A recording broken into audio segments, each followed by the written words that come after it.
Uma das causas do abandono da escola no país é a falta ou a precariedade no serviço de transporte de estudantes. Para falar sobre esse assunto e também sobre outras questões relacionadas à educação, como o projeto Tempo de Aprender, que tem como objetivo universalizar o acesso à educação infantil, recebemos em nosso estúdio a promotora de justiça Ana Carolina Cavalcante, que coordena o Centro de Apoio às Promotorias de Justiça de Defesa da Educação. Seja bem-vinda ao nosso estúdio. Promotora, quais são os principais problemas da educação pública da Paraíba? Cristina, nós temos inúmeros problemas na educação pública da Paraíba, assim como na educação nacional. Mas nós estamos atualmente enfrentando um grande problema no transporte escolar, que nós temos ainda o pau de arara, nós tivemos acidente aqui no estado da Paraíba e estamos tentando combater isso. Nós temos problemas estruturais nas escolas, problemas de qualificação dos profissionais e problemas com relação às vagas em crianças nas creches e pré-escolas. Quais são os projetos definidos como prioritários pelo Ministério Público da Paraíba nessa área? E nós temos como projeto estratégico do Ministério Público o Tempo de Aprender, que é um projeto que visa criar vagas em creches para crianças de 0 a 3 anos e em pré-escolas para crianças de 4 a 5 anos, porque, como sabemos, a partir de 2016, a vaga de crianças, a matrícula de crianças de 4 e 5 anos é obrigatória, é cogente pelos pais. Então, o município vai ter que disponibilizar essas vagas. E a matrícula em creche, apesar de não ser obrigatória, o município tem a obrigação de fornecer essa vaga quando o pai ou a mãe procura essa vaga para a criança. Então, temos esse projeto Tempo de Aprender e temos o projeto também na escola com respeito, que está sendo desenvolvido pela Promotoria da Educação de João Pessoa e que a gente visa também levar para todo o estado. Temos o projeto do transporte escolar, Alegria de Vir, que a gente está realizando em parceria com o Detran, várias vistorias por todo o estado, nos transportes escolares, e a gente visa regularizar a situação desses transportes para nossas crianças. Em relação ao projeto Tempo de Aprender, quantos municípios estão participando desse projeto? São 49 municípios, foram 21 promotores de justiça que aderiram ao projeto e nós estamos na realização das audiências públicas. Os promotores já instauraram inquéritos civis públicos nas suas promotorias, já requisitaram os prefeitos que nos tragam os planos com relação à criação de vagas em creches e pré-escolas, e aí nós estamos discutindo nas audiências públicas esses planos e estamos caminhando realmente para a criação dessas vagas e pré-escolas, de modo que em 2016 todas as crianças de 4 e 5 anos estejam inseridas na pré-escola. Avaliando a situação dos municípios e das escolas em nosso estado, a Paraíba vai ser capaz de cumprir a meta de universalizar o acesso à pré-escola até 2016? Bem, essa é a meta do Ministério Público e isso é onde nós queremos chegar. Não podemos dizer se realmente vamos atingir esse objetivo, porque isso vai depender da boa vontade dos gestores. Mas por isso que o Ministério Público lançou esse projeto, para que em 2016 todas essas crianças estejam na pré-escola, assim como exige a Constituição Federal. O que vai acontecer com os municípios e com os gestores que não cumprirem essa lei? Como nós temos dito nas audiências públicas, é a obrigação do município fornecer a educação infantil, que é a educação que vai do 0 aos 5 anos de idade. Se o município ele não fornece, principalmente essa educação de 4 e 5 anos, que é obrigatória a partir de 2016, o gestor ele vai responder por crime de responsabilidade e ele pode responder também por improbidade administrativa. Então, nós temos alertado os gestores da necessidade da criação dessas vagas, porque é uma exigência constitucional. Em relação ao projeto voltado ao transporte escolar, o Alegria de Ir e Vir, qual é a avaliação que nós podemos fazer sobre a situação dos veículos? Cristina, os veículos estão realmente numa situação muito difícil.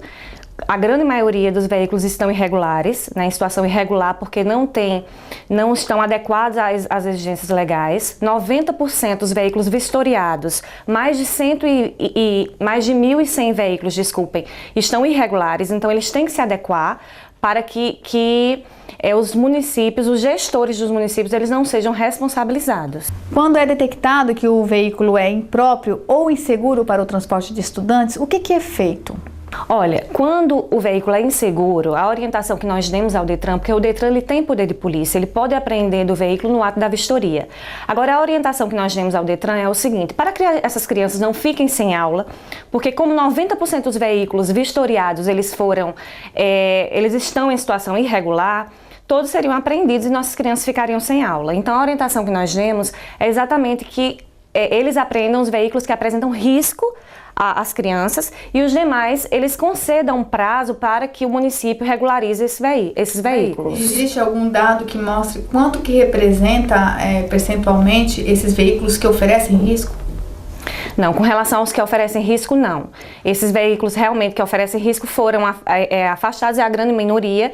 A grande maioria são questões, irregularidades com relação a questões legais, realmente.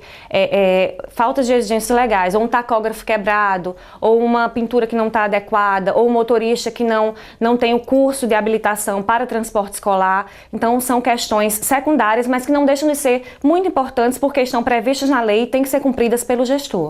O que acontece com o gestor, inclusive com quem fornece o serviço de transporte escolar sem atender às exigências legais? Olha, isso é muito importante alertar ao gestor que ele pode responder por crime de responsabilidade, por improbidade administrativa, se ele estiver fornecendo um transporte escolar inadequado para nossas crianças. Inclusive o TCE tem reprovado contas dos gestores que não estão fornecendo transporte escolar da maneira adequada. Então, o Ministério Público ele tem atuado juntamente com o Detran nessas fiscalizações. Nós estamos para firmar um termo de cooperação com a Polícia Rodoviária Federal e com a Polícia Militar para que fiscalizem esses transportes, também com relação ao desvio de finalidade que a gente tem visto muito. O que é isso? Para que o telespectador possa entender o que é o desvio de função ou de finalidade de um veículo escolar. O desvio de finalidade do veículo escolar é quando ele é usado para finalidade diversa daquela prevista em lei. A lei estabelece que o transporte escolar ele deve ser utilizado para o transporte de alunos, principalmente da zona rural para a zona urbana. Então, quando o prefeito, o gestor, ele utiliza esse veículo para fim diverso, para transportar pessoas para virem final de semana à praia, que a gente tem visto muito, para transportar músicos, esse gestor ele responde, certo, por improbidade administrativa. Então, ele tem que ter muito cuidado. Nós estamos fiscalizando, estamos em parceria com a Polícia Rodoviária Federal, temos recebido inclusive vários boletins de ocorrência nesse sentido e estamos tomando as providências cabíveis. Quais são essas providências? A instauração de inquérito civil público para averiguar o caso e uma possível o ajuizamento de uma ação de improbidade administrativa contra o gestor. Quem faz uso desse veículo, por exemplo, esses músicos, essas pessoas que vêm a fazer turismo, né, passear na praia usando o veículo escolar, elas também são punidas? Não, na realidade nós não estamos punindo essas pessoas inicialmente, apesar delas poderem também ser punidas por estarem fazendo esse uso irregular. Mas nós estamos focando no primeiro momento no gestor, porque ele sabe de sua obrigação, ele sabe que não pode haver esse desvio do transporte escolar. Para um segundo momento, depois de alertar a população, nossa intenção é alertar a população através de audiências públicas a serem realizadas nos municípios, para levar à população direitos e deveres com relação ao transporte escolar, para aí sim cobrar a responsabilidade daqueles que estão fazendo um uso indevido do transporte escolar. Para finalizar, eu gostaria que a senhora orientasse a população sobre que medidas devem ser adotadas caso o pai não consiga uma vaga na pré-escola para o seu filho, ou caso ele perceba que o serviço de transporte escolar é inseguro. Olha, você deve buscar o Ministério Público. Se você procura uma escola, procura um município para ter acesso a uma vaga a seu filho na escola, numa creche, e não tem esse acesso ao transporte escolar, seu filho não está indo à escola porque não está sendo disponibilizado pelo município o transporte escolar adequado, procura o Ministério Público, nós vamos adotar as medidas cabíveis para assegurar o seu direito. Ok, muito obrigada pela sua participação. Eu que agradeço. O MPTV termina aqui. Outras informações sobre a atuação do Ministério Público da Paraíba você encontra no portal www.mppb.mp.br.